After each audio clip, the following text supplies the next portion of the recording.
listen, the world is on fire, and you are not. Let that statement settle. The chaos, the outrage, the noise, the uncertainty, it is all fuel for a flame that burns around you. But you stand in the eye of the storm, unmoved, clear, focused. This is not a metaphor. This is a skill. The most important skill you will ever master. The ability to command your internal world, regardless of the tempest in your external one. You have been taught that your peace is dependent on circumstances. That if only the world would behave, your mind would be calm. This is the great delusion. It is the source of all your anxiety, your frustration, and your sense of being victimized by events outside your control. The truth is ancient, ironclad, and liberating. You cannot control events. You can only control your interpretation of, and response to, those events. Your power lies not in what happens to you, but in the space between the happening and your reaction. This is Stoicism, not a philosophy of passive resignation, but a warrior's discipline of mental fortitude. It is the operating system for an unshakable mind. It teaches you to distinguish between what is yours to command, your judgments, your actions, your character, and what is not, everything else, and to pour all your energy into the former, while meeting the latter with calm indifference. Your reactive, fragile mind ends now. You are entering the forge. You will be tempered by discipline. You will emerge unshakable. Chapter 1. The Dichotomy of Control. The first CUT. Everything in your life, every source of stress, anxiety, and anger can be placed into one of two categories. Mastering this distinction is the first and most important cut of the Stoic sword. Category 1. What is within your control? Your opinions, your judgments, your desires, your aversions, your efforts, your character, your actions. Category 2. What is not within your control? The past, the future, the actions of others, your reputation, your wealth or poverty, your health to a large degree, the weather, world events. Your suffering arises from one simple error. You are trying to control what is in Category 2 while neglecting what is in Category 1. You exhaust yourself trying to manage other people's opinions, force specific outcomes, or change past events. This is a fool's errand. It is like trying to command the tide. The Stoic asks one question about any troubling situation. Is this within my control? If yes, act decisively, virtuously, without complaint. If no, accept. Release. Meet it with indifference, apathy of freedom from destructive passion. Your drill, the daily dichotomy check. Tonight, review your day. List your top 3 moments of frustration or anxiety. For each, categorize. What part was not in my control? The traffic, the rude comment, the delayed flight. What part was in my control? My judgment of it as catastrophic, my impulse to rage, my decision to dwell on it. Your goal is to shrink the mental energy you spend on column 2 to 0 and pour 100% of your effort into column 1. This is the foundation of peace. This is the first cut that separates you from the chaos. Chapter 2. The discipline of perception. You are what you think an event is neutral. It is data. Your judgment of the event is everything. This is the discipline of perception, the mastery of your internal narrative. You do not suffer from the event itself. You suffer from the story you tell yourself about the event. The rain is not ruining your day. It is water falling from the sky. You have decided it is ruinous. A criticism is not an attack on your worth. It is a string of words from another person. You have decided it defines you. A setback is not proof you're a failure. It is feedback from reality. You have decided it is final. Your mind is a meaning-making machine. It takes raw reality and instantly slaps a label on it. Good, bad, threatening, unfair. Most of these labels are automatic, subconscious, and catastrophic. The Stoic learns to intercept the label, the practice, the "is that true?" Pause. When you feel a strong negative emotion, anger, hurt, anxiety, pause. Ask, what is the bare fact? Strip away the story. My partner did not call when they said they would. Not, they don't care about me. What is my judgment about this fact? I am judging this as disrespectful and a sign of neglect. Is that judgment absolutely true? What is another possible interpretation? Perhaps they got caught in a meeting. Perhaps they forgot. Perhaps their phone died. What is the most useful judgment I can adopt to act virtuously? I will calmly express that I was concerned when I didn't hear, and ask what happened. You are not a passive recipient of your thoughts. You are the gatekeeper. You choose which judgments to admit, which to entertain, and which to dismiss. Choose judgments that empower action, not paralysis. Choose interpretations that serve your virtue, not your victimhood. Chapter 3. Negative visualization, the power of premeditation. Your greatest fear is loss. Loss of comfort, status, relationships, health, love. This fear creates anxiety, clinginess, and a desperate need to control. The Stoic turns this fear on its head with a powerful tool, Premeditatio Malorum, the premeditation of evils. Not to be morbid, but to be free. Here is the practice. Regularly, deliberately, visualize losing what you cherish. Visualize losing your job. Visualize your loved ones falling ill. Visualize your possessions being taken. Visualize your own death. Why would you do this? 3 profound reasons. Immunization. By regularly visiting the possibility of loss in your mind, you rob the actual event of its shock and terror. You have already weathered the storm in the safe harbor of your imagination. Gratitude. The immediate result of this exercise is an overwhelming rush of gratitude for what you have right now. You don't take your health, your partner, your home for granted when you've just mentally experienced their loss. Preparation. You think through, calmly, what you would do. You realize you would survive. You would adapt. Your character would be your one unlosable possession. Your weekly drill, the worst-case session. Once a week, spend 10 minutes on this. Pick one cherished thing. Imagine it is gone. Not just I lost my job, but walk through the specific, gritty details. Updating your resume, cutting expenses, the feeling of uncertainty. Then, ask, what would my best self do next? Plan the first 3 actions. You will discover a shocking truth. The worst thing that can happen is rarely as bad as the fear of it, and you are almost always stronger than you think.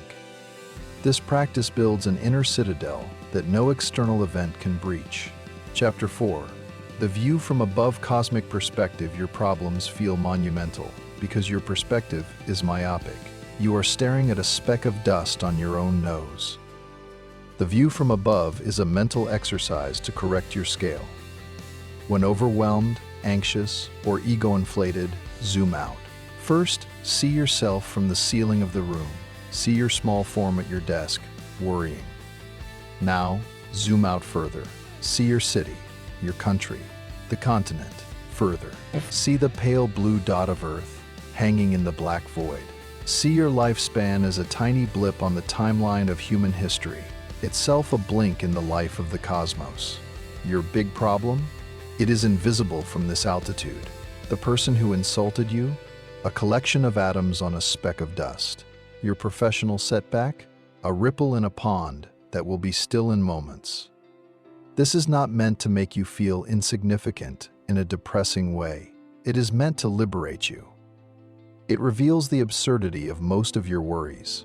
It shrinks your ego. It connects you to the vast, awe-inspiring stream of existence. Use it. When consumed by a petty grievance or fear, close your eyes. Take 3 breaths. Zoom out. See the cosmic joke. Then, return to your life with humility, grace, and a renewed sense of what actually matters. Acting with virtue in your brief, precious moment on the stage. Your peace is found not in the importance of your dramas, but in the recognition of their beautiful, fleeting smallness. Chapter 5. Amor fati, the love of fate. This is the ultimate Stoic attitude. Amor fati, love of one's fate. Not mere acceptance, not grim endurance. Active, enthusiastic love. Whatever happens, the setback, the loss, the difficulty, the bad break, you meet it not with why me, but with for me. You treat every event, especially the obstacles, as necessary fuel for your development. The block becomes the path. The archer focuses on drawing the bow perfectly, on his form, on his aim. That is within his control. Once the arrow leaves the string, it is in the hands of fate, the wind, the target moving, a stray leaf. The Stoic is the perfect archer. He loves the flight of the arrow, whatever its result, because it was shot with virtue. He loves the strong wind, for it tests his skill. How to practice a more fatty. Reframe obstacles as training. The difficult client is training your patience. The failure is training your resilience. The illness is training your appreciation for health. Say, "This is for me," when adversity strikes.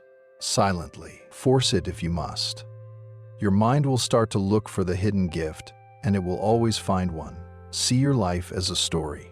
A good story needs conflict, challenge, and setbacks. Would you want to read a biography of someone who had everything easy? No. Love the difficult chapters, they make the story worth telling. Your fate is the raw material of your character. You cannot choose the material, but you are the sculptor. Love the marble, even if it's hard and has flaws. It is the only marble you get. Carve a masterpiece with it. Chapter 6. The inner citadel guarding your mind is a fortress. But you have left the gates open, allowing every passing thought, opinion, and distraction to march in and occupy your inner keep. The Stoic builds an inner citadel, an impregnable core self that cannot be breached by external events. The walls of this citadel are built of principle. The moat is filled with discipline. How to build your citadel. Define your virtues. What is non-negotiable? Courage, integrity, justice, compassion. Write your personal code. These are your foundation stones. Establish morning and evening rituals. Each morning, review your code. Anticipate challenges. Each evening, audit your day. Where did you uphold your walls? Where did you let a breach occur? Practice voluntary discomfort. Regularly choose to be cold, hungry, or tired. Sleep on the floor. Take a cold shower. Skip a meal.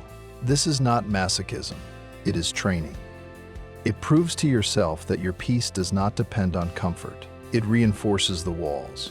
Create mental distance from impressions. When an insult arrives, see it not as a dagger aimed at your heart, but as a piece of paper with words on it, fluttering toward your citadel. You choose whether to let it over the wall. Most, you simply let flutter by. No one can make you think a thought you do not accept. No event can make you feel a certain way. Your reaction is a choice made within the secure walls of your citadel. Guard the gates. Chapter 7. The discipline of action. Doing your duty. Stoicism is not passive. It is fiercely active.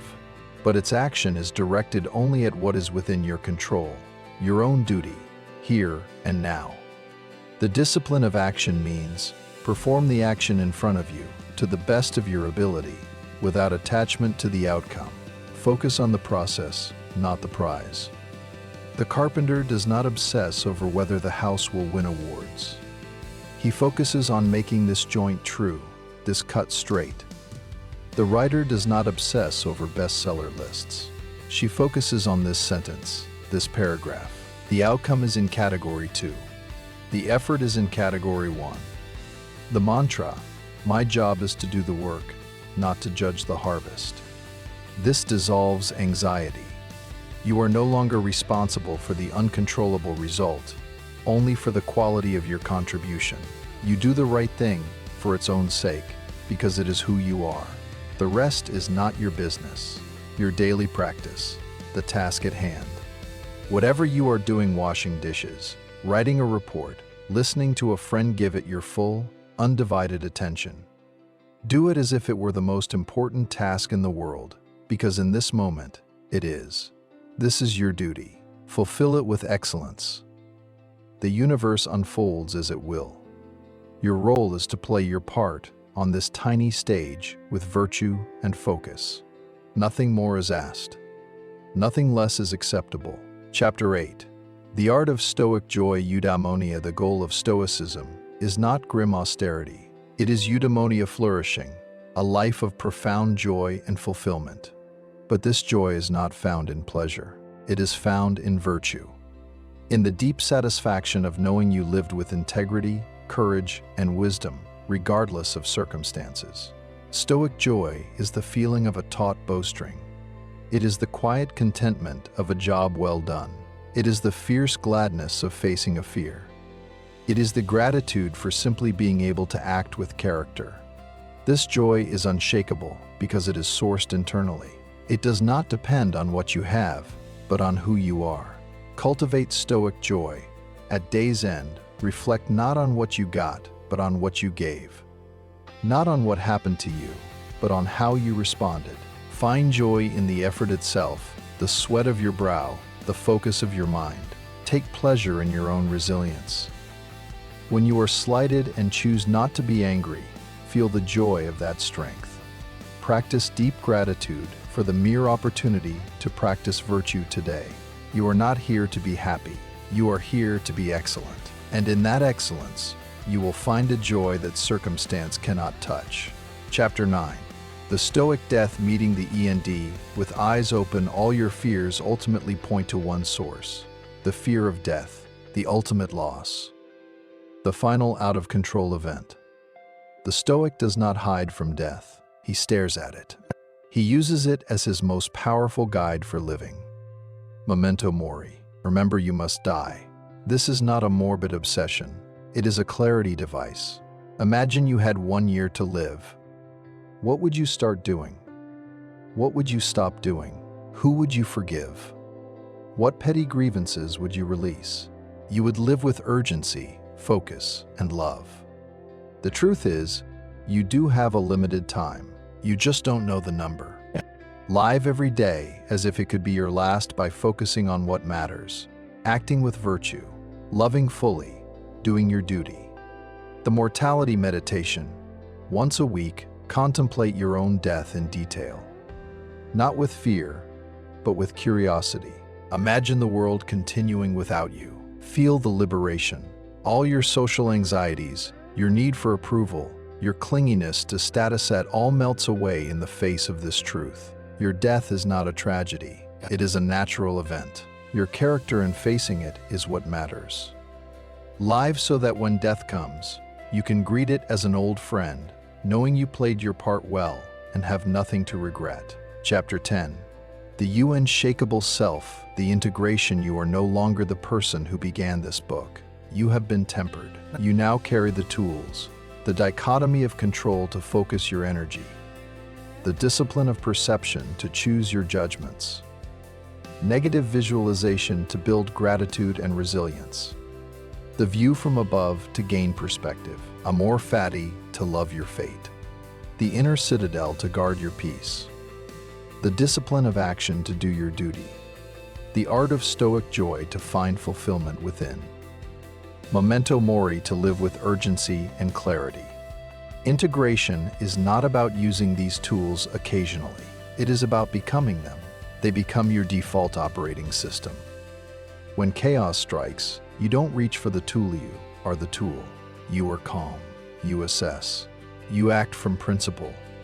The unshakable self is not a person who is never shaken. That is impossible. It is a person who is centered so deeply that the shaking does not topple the core. He feels the earthquake, but he stands on bedrock. The world will continue to burn. The noise will not cease. People will behave poorly. Plans will fail. Your body will age, and you will be unshakable. Not because you are special, but because you have practiced. You have forged your mind in the fire of discipline. You have chosen what is yours and released what is not. You are the calm in the storm, not by chance, by design. The Stoics VOW. From this day forward, you make a vow. Not to the world, which is indifferent. Not to other people who are fallible. But to your own soul. You vow to meet every event, pleasant or painful, as a student of your own character. You vow to see in every obstacle the raw material for your growth. You vow to guard the gates of your mind with relentless vigilance. You vow to act, always from principle, not from passion. You vow to love the fate that is given to you, and to carve from it a life of virtue. You vow to remember your death, and thus to fully inhabit your life. The forge is open, the anvil is ready, the hammer is in your hand. Go. Live unshaken.